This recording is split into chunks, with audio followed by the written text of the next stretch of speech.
કોઈને ખેતર વાડિયું અને કોઈને ગામ ગરાસ, પણ આકાશી રોજી ઉતરે ઈ તો અમારો પરબે દેવી દાસ, ઈ અમારો પરબે દેવી દાસ.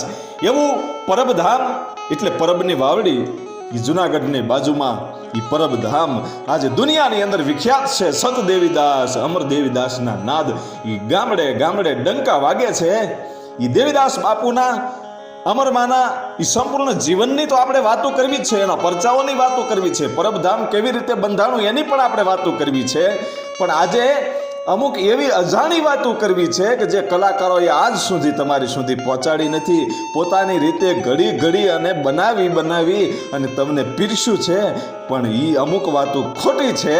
અને આજ જે હું વાત કહેવા જઈ રહ્યો છું, દેવીદાસ બાપુના વંશજોએ જે આપેલો ઇતિહાસ છે એની મારે તમને વાતો કરવી છે કે અમુક છે એ અજાણી વાતો છે, મને તમને ખબર નથી